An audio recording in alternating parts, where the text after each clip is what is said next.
Hello everyone. JEE mains 2025 का city intimation जो है वो रिलीज कर दिया गया है।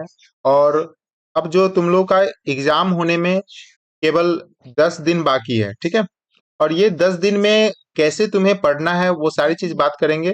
तुम्हें एक टारगेट लेकर चलना होगा कि तुम्हें जो है कम से कम, तुम्हें अगर कोई भी एनआईटीज, अच्छा अगर एनआईटीज तुम्हें चाहिए तो तुम्हें कम से कम 150 प्लस स्कोर करना पड़ेगा। और जो बच्चे अभी तक उसका कुछ प्रिपरेशन अच्छा हो चुका है तो वो इस स्ट्रेटजी से वह 97 98 परसेंटाइल भी स्कोर कर सकता है। लेकिन जो अभी जीरो पे है तो वो कम से कम 150 तो तुम्हें स्कोर करना पड़ेगा अगर तुम्हें कोई भी अच्छा एनआईटीज चाहिए तो, ठीक है। चलो वीडियो को स्किप नहीं करना, उससे पहले जो जो चैनल को सब्सक्राइब नहीं किया है चैनल को सब्सक्राइब कर लेना। देखो क्या बताने वाले हैं। सबसे पहले अगर हम बात कर लेते हैं, ये तुम्हारे पास जनवरी अटेम्प्ट का है। अब इससे तुम्हें पता चल जाएगा कि तुम्हें क्या चाहिए। देखो अगर हम बात कर लेते हैं 99 परसेंटाइल पे तुम्हारा 190 मार्क्स, और 98 परसेंटाइल पे 180 मार्क्स। उसी तरीके से 97 परसेंटाइल पे 165 मार्क्स, 96 परसेंटाइल पे 150 मार्क्स, और 95 परसेंटाइल पे 135 मार्क्स ये बना था, ठीक है। अब हम इसमें बात करने वाले हैं कि अगर तुम्हारे पास इजी शिफ्ट आएगा तो इसमें 10 to 15 मार्क्स ऐड कर लेना। अगर तुम्हारा शिफ्ट अगर हार्ड होगा तो इससे 10 to 15 मार्क्स तुम्हारे पास सब्ट्रैक्ट कर लेना, ठीक है। इस तरीके से तुम्हारे पास होने वाला है, तो इसके अकॉर्डिंग ही तुम्हें पढ़ना है। अब देखो क्या क्या पढ़ना है, क्योंकि हम अभी बताने वाले हैं तुम्हारे पास हाई वेटेज चैप्टर।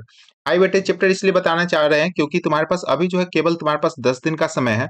और ये 10 दिन में तुम्हें क्या पढ़ना है और क्या छोड़ना है ये चीज को समझना है, ठीक है। तो देखो सबसे पहले अगर हम बात कर लेते हैं केमिस्ट्री में हाई वेटेज चैप्टर, तो तुम्हारे पास है पीरियोडिक टेबल, उसी तरीके से atomic structure, D and A block, coordination compound, chemical bonding, thermodynamics, GOC और हाइड्रोकार्बन। उसके बाद तुम्हारे पास नेम रिएक्शन हो गया, पी ब्लॉक और redox plus electro. Redox plus electro same chapter है, सेम टाइप का ही है, इसलिए उसको हम एक साथ लिखे हैं।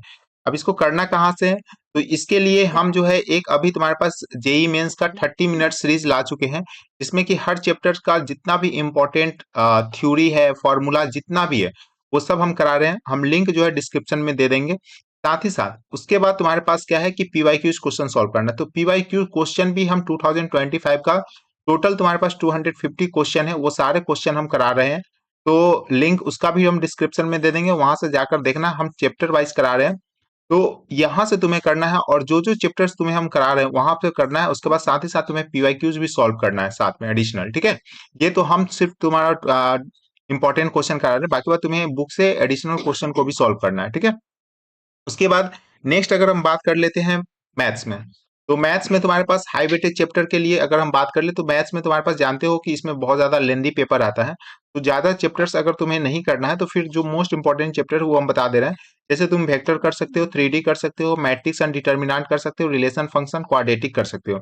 ये तुम्हें 5 चैप्टर तो डेफिनेटली करना है, ठीक है। साथ ही साथ अगर तुम कैलकुलस करना चाह रहे हो तो कैलकुलस में तुम्हारे पास इंटीग्रेशन और डिफिनिट इंटीग्रेशन जो पार्ट है, मतलब वो तुम्हारे पास इनडिफिनिट और डिफिनिट दोनों, तो डिफिनिट वाले से ज्यादा क्वेश्चन पूछा जाता है। साथ ही साथ अगर तुम करना चाह रहे हो तो डिफरेंशियल इक्वेशन कर सकते हो, कंटिन्यूटी और डिफरेंशियबिलिटी, ये सारे चैप्टर्स जो है ये कर सकते हो। इसमें से क्वेश्चन जो होता है वह तुम्हारा इजी आता है और बन सकता है। ज्यादा क्वेश्चन नहीं करना है तो मैथ्स को तुम थोड़ा सा स्किप करके चलो, साइड करके चलो। मेन अब हम लोग बात करने वाले हैं फिजिक्स का। तो फिजिक्स का हाई वेटेज चैप्टर में तुम्हारे पास जैसे मॉडर्न फिजिक्स है, तो मॉडर्न फिजिक्स हम कराएंगे। और उसमें तुम्हारे पास अप्रॉक्स 20 to 30 मिनट्स में तुम्हारा कंप्लीटली मॉडर्न फिजिक्स हम करा देंगे। उसी तरह सेमीकंडक्टर भी हम करा देंगे, तो इसका इंपॉर्टेंट क्वेश्चन भी हम डाल देंगे। तो इसीलिए बोलते हैं चैनल को सब्सक्राइब कर लेना। हीट एंड थर्मोडायनेमिक्स, इलेक्ट्रोस्टैटिक्स, और जो अभी 12th में दिया है पेपर उसके लिए, तो इलेक्ट्रोस्टैटिक हो गया, current, electricity, EMI, AC, ray optics, ये सब तो अभी पढ़ा हुआ है, तो उसका सिर्फ और सिर्फ रिवीजन करके और क्वेश्चन तुम्हें सॉल्व करना है, ठीक है। एंड वर्क पावर एनर्जी एक चैप्टर है, पढ़ लेना। ऐसे अगर तुम्हें फिजिक्स में मेनली पढ़ना है तो ये तुम्हारे पास स्ट्रेटजी जो है तुम्हारे पास, ये तुम्हारे पास बोल सकते हैं प्रेफरेंस तुम्हें देना है इसी ऑर्डर में, ठीक है।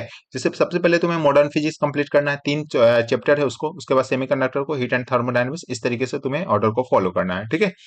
आई होप तुम्हें ये सारी चीज पता चल गया। अगर तुम इतना अगर चैप्टर्स तुम कर ले रहे हो तो डेफिनेटली तुम्हारा जो होगा 150 प्लस स्कोर हो जाएगा। और 150 प्लस स्कोर में तुम्हें दिखा दिए हैं कि जो तुम्हारा मार्क्स वर्सेस परसेंटाइल है उसमें तुम्हारा 95 96 परसेंटाइल तो डेफिनेटली बन जाएगा। और 95 96 परसेंटाइल पे तुम्हें कोई ना कोई एक अच्छा एनआईटी कॉलेज तो डेफिनेटली मिल जाएगा। अगर तुम्हारे पास अगर जनरल नहीं हो तो अगर हम बात कर लेते हैं ओबीसी वाले के लिए तो डेफिनेटली मिल जाएगा, ठीक है। तो मिलते हैं नेक्स्ट इंपॉर्टेंट वीडियो के साथ, तब तक जो चैनल को सब्सक्राइब नहीं किया चैनल को सब्सक्राइब कर लेना, और लिंक डिस्क्रिप्शन में दिया हुआ रहेगा, वहां से जाकर प्लेलिस्ट ओपन करो और पढ़ना स्टार्ट करो, ठीक है। तो मिलते हैं, तब तक के लिए बाय।